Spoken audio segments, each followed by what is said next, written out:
সুপ্রভাত বন্ধুরা, কেমন আছেন সবাই? আশা করি সবাই ভালো আছেন এবং সুস্থ আছেন।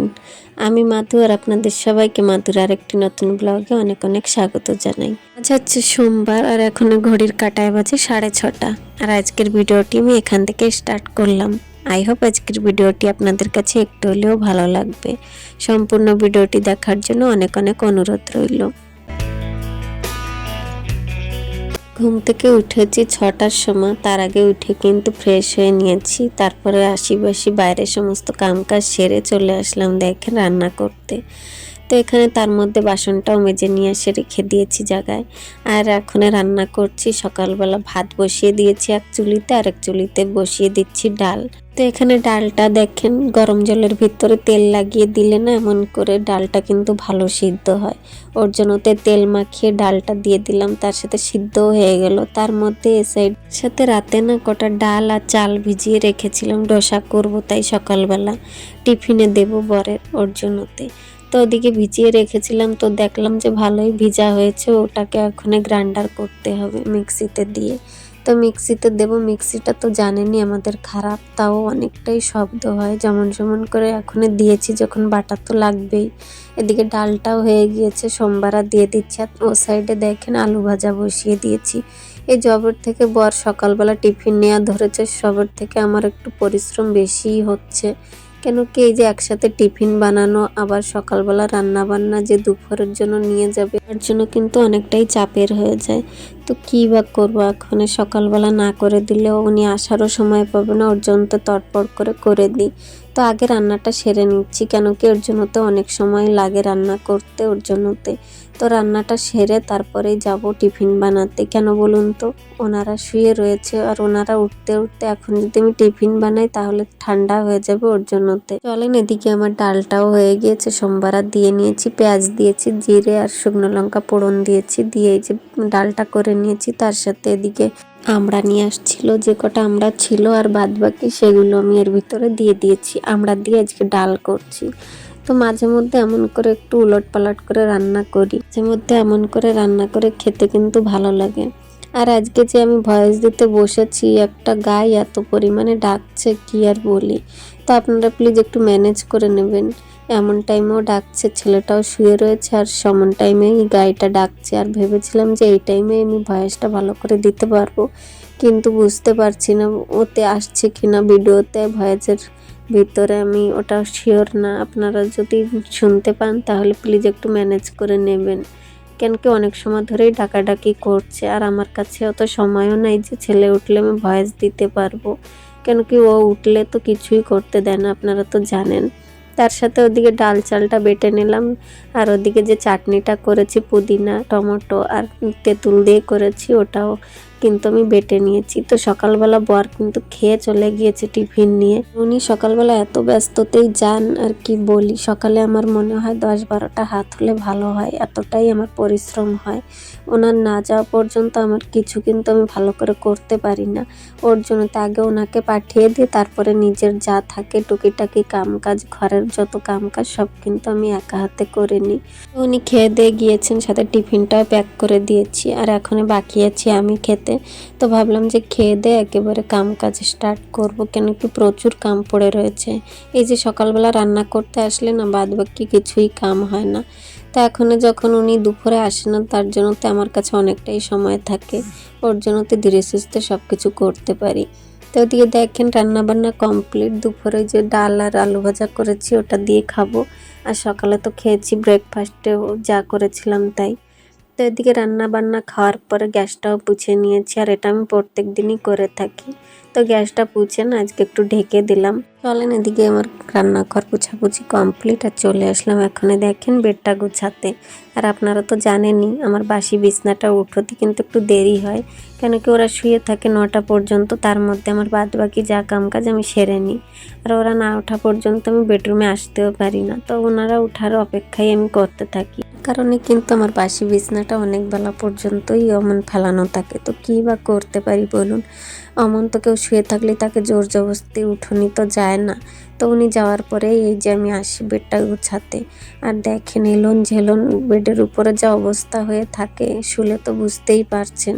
ছেলেটা ও রাতভর অমন উলটপালট করতে থাকে, আর তো 12টা-1টা পর্যন্ত খেলতে থাকবে বেডের উপরে উঠে, তারপরে ঘুম পড়বে। তাও রাত্রে যে কবার উঠবে তার কোনো ঠিক নেই।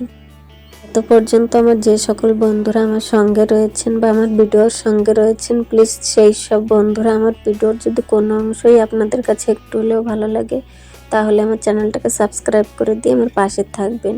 আর যে যে করে দিয়েছেন তাদেরকে অসংখ্য ধন্যবাদ আমার এই ছোট্ট পরিবারের মেম্বার হওয়ার জন্য।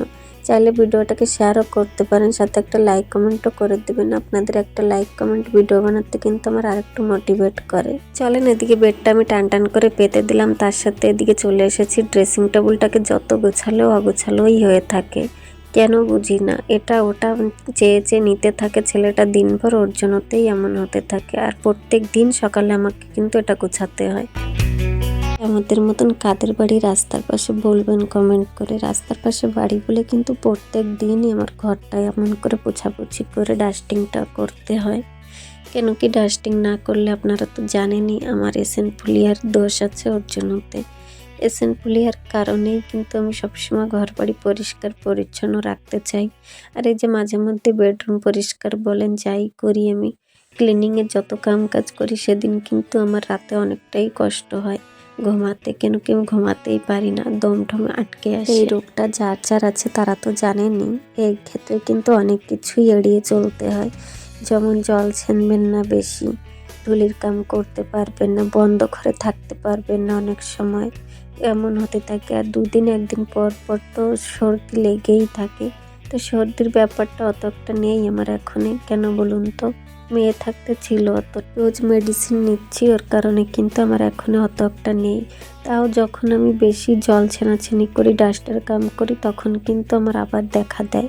যেমন সেই দিনটা আমার আচানক কিন্তু সর্দিতে ধরে দেয়, আর হেঁচো দিতেই থাকি, বারবার অমন হতে থাকে, আর পুরো শরীরটাই সেদিন খারাপ লাগে। পর ওদিকে বেডটা গুছিয়ে ছেলেকে একটু দোল দিচ্ছিলাম, অনেকদিন হয়েছে কিনে দিয়েছি কিন্তু উঠতে যেত না, তা আবার এখন থেকে বসছে দেখছি। আপনারা তো জানেন কদিন ধরে এমন বৃষ্টি নেমেছে, আর এই বৃষ্টির দিন এই সমস্যাটা আমাদের বাড়ি কিন্তু দেখা দেয়, সবার বাড়িতেই দেখা দেয়। যে শ্যাদলা পড়ে দেখেন এখান থেকে কবার পা পিছলে গিয়েছে। তো ভাবলাম যে আজ সকালের কাম কাজ তো সেরে নিয়েছি, তো এখন হাতে সময়ও রয়েছে, তো ওদিকে ছেলেটা না শুয়ে পড়েছে। তো এই ফাঁকে দেখেন এদিকে আমি ভালো করে ব্লিচিং এর যে লিকুইডটা থাকে ওটা দিয়ে নিয়েছি, ওর জন্যতে কিন্তু ভালো ঘষলে উঠে যাচ্ছে। ঘর হোক বা বাইরে হোক, সব জায়গায় কিন্তু পরিষ্কার পরিচ্ছন্ন করে সব দিন রাখার চেষ্টা করি। আর এখন তো আমাদের বাড়িতে বাচ্চাও রয়েছে, তো আর একটু সতর্ক হয়ে চলতে চাই। সুন্দর সংসার গড়তে কিন্তু একটা ঘরের গৃহবধূদের হাড় ভাঙা খাটুনি, তার সাথে অক্লান্ত পরিশ্রমের দরকার, তাহলেই একটা সুন্দর সংসার গড়ে ওঠে। কিন্তু সেখানে হাজব্যান্ডের ইনকামের টাকা কিন্তু পুরোটাই মূল্যহীন। সেটা কিন্তু টাকা পয়সা থাকলে সব কিছুই হয় না, টাকা পয়সা অবশ্যই দরকার, কিন্তু সেটা কিন্তু খেয়ে পরে বেঁচে থাকার জন্য যতটুকু যথেষ্ট, অঢেল টাকা পয়সার প্রয়োজন কিন্তু হয় না। দেখবেন যে ফ্যামিলিতে অনেক টাকা পয়সা থাকে, সেই ফ্যামিলিতে বাড়ির গৃহবধূই কিছু না করে বা কোনো পরিশ্রমই না করে, তাহলে কিন্তু সেই ক্ষেত্রে একটা সংসার সোনার সংসার কবুও হয় না। দেখবেন যে পরিবারে টাকা পয়সা কম থাকে, টাকা পয়সার অভাব থাকে, সেই ক্ষেত্রে কিন্তু সেই বাড়িতে সেই গৃহবধূরা কিন্তু যদি একটু মেনটেন করে চলতে পারে বা সংসারটাকে বুঝে শুনে চালাতে পারে, তাহলে কিন্তু সেই সংসারটাকে সোনার সংসার হতে আটকাতে পারে না। তো এদিকে দেখেন স্নান ধান সেরেটাও দিয়ে নিচ্ছি, আর অনেকটাই বেলা হয়েছে, পুজোটা দিয়ে নিয়েছি, বেলা বলে ওই 10টা বাজে অমন হবে। তো সকালবেলা তো সব দিন আগে পুজো দিয়ে রান্না করতে যেতাম, কিন্তু এখন আর সেটা হচ্ছে না। আর আপনাদের সাথে কথা বলতে বলতে অনেক কিছুই করে ফেললাম। বাইরেটাও পরিষ্কার করে নিয়েছি, স্নান করেছি, পুজো দেওয়া হয়ে গিয়েছে। তার মধ্যে আবার বাসনগুলো রান্নার পরে খাওয়া দাওয়ার বাসন কটাও মেজে নিয়েছি। প্রচুর কাম করে নিয়েছি। আর বৃষ্টি যা হচ্ছে, 10-12 দিন ধরে লাগাতার বৃষ্টি আর বৃষ্টি, বলেন না, তো বৃষ্টির কারণে জামা কাপড়ও শুকাচ্ছে না। তাছাড়া এমন করে পাখা লাগিয়ে লাগিয়ে কিন্তু আমার জামা কাপড়গুলো শুকাতে হয়, না হলে শুকাতে চায় না। আর আপনারা তো দেখেছেন, ও ঘরে একটু জল পড়লেই বৃষ্টির ভিতরে কিন্তু আমি এইভাবেই সমস্ত কিছু শুকাচ্ছি, পাখা লাগিয়ে রাতভর চলতে থাকে। এর কারণে একটু কারেন্ট বিলও আসে, সেটাও একটু ম্যানেজ করতে হয়। কেন কি এখন তো যে পরিমাণে বিল আসছে, আর সে কথা বলুন না, নতুন মিটার লাগানোর পর থেকে আমাদের বাড়িতে কিন্তু অনেকটাই বিল আসছে। আগে অত একটা আসতো না। এখন এই আর একটা সমস্যা, কোনটা থেকে কোনটা ম্যানেজ করবেন তাই বলুন। পর দেখেন এখানে আবার দুপুরে খাওয়া দাওয়াটা করে রেস্ট নিয়ে চলে আসলাম। এই যে গাছগুলোর আর অবস্থাই নেই, নিচে যে গাছগুলো, এই গাছগুলোর জন্য ওগুলো আর বাড়তেও পারছে না। ভাবলাম যে খাওয়া দাওয়া করেছি যখন, হাতে সময়ও রয়েছে, এখন একটু গাছের যত্নও নেওয়া যাবে। তো অনেক দিনই হয়েছে গাছের কোনো যত্ন আবার নেওয়া হচ্ছে না। তো দেখেন গাছগুলো তো যা বড় হয়েছে, ওই গাছের গোড়ায় পাতা পোতা পড়ে যা সবকিছুই নষ্ট করে ফেলছে। এখানে আমি চলে এসেছি গাছ পরিষ্কার করতে। এর মধ্যে আমার ছেলেটাও কিন্তু আমার সাথে আমার কাছেই দাঁড়িয়ে আছে, আরও ঘুম থেকে উঠে পড়েছে। আর এখন আমি বর্ষা একটু কম হয়েছে বলে এখানে এসেছি। আর আজকে সেই সকালবেলা যখন আমি জামা প্যান্টগুলো ধুয়ে দিয়েছি না, তখন থেকে কিন্তু আর বৃষ্টি নেই। তো এটা দেখেই এখন এসেছি গাছগুলোকে একটু ঠিকঠাক করতে। কদিন তো হয়েছে দেখেছেন, কোনো কিছুর উপরে ধ্যান দিতে পারিনি। এই কটা দিন হচ্ছে একটু নিজের মন খুলে কাম করতে পারছি। আর যারা কাম করে না তারা দেখবেন সুস্থ কিন্তু বসতে পারে না, তাদের সবসময় কামের প্রতি ধ্যান থাকে। সংসারের কামের প্রতি কিন্তু ভালোবাসা রয়েছে বলে এইভাবে কাম করতে পারি, ভালোবাসা না থাকলে কিন্তু কিছুই করা যায় না।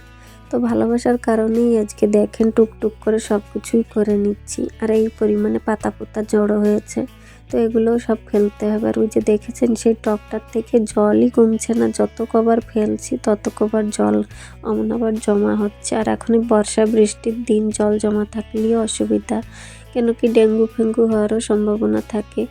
তার জন্য তো জলটাকে ফেলে দিয়ে ভাবছি তল থেকে না আরেকটা ছিদ্র করে দেব। তো এই যে দেখেন সকালবেলা তো এখান থেকে শ্যাদলাগুলো ভালো করে পরিষ্কার করেছি, তার সাথে এই যে গাছগুলোকেও দেখেন এমন করে সব বেঁধে বুঁধে দিয়েছি। আর এই যে সেই গাছগুলো দেখেন, এই গাছগুলোর জন্য, ছোট ছোট গাছগুলো কিন্তু বাড়তে পারছে না বড়গুলোর জন্য। গাছগুলো আজকে একটু ছেটে ছেটে দিয়ে ভালো করে বেঁধে দিয়েছি, একটু সলক সলক হয়েছে এখন। তার সাথে এখন সন্ধ্যাও হয়ে গিয়েছে, এখানে সন্ধ্যাটাও দিয়ে নিচ্ছি। আর আমার ছেলেটা একটু দেখেন রান্নাঘরের থেকে সমস্ত কিছু এনে বারান্দাতে জমা করে, আর ওটা ও সব দিনই করতে থাকে। যত আমি গুছাই না কেন ও সবটাই অগোছালো করতে থাকে। দাবাতে দিয়ে তারপর চলে এসেছি রাতের রান্না করতে। আর রাতের রান্না আমি এখানে করছি রুটি, আর যে ডাল ছিল ওই ডালটা রয়েছে, আলুটা নেই, খালি ডাল রয়েছে। তো এখানে রুটি করে দিচ্ছি একটু তেল দিয়ে। আর অনেক দিনই হয়েছে রুটি খাওয়া হয় না ওর জন্যতে।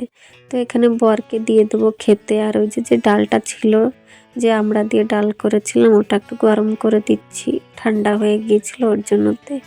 তারপর বর আসার সময় না কিছু জিনিসও নিয়ে আসছে সংসারে যা লাগে ওসব, তো ওটাও আপনাদের সাথে শেয়ার করব।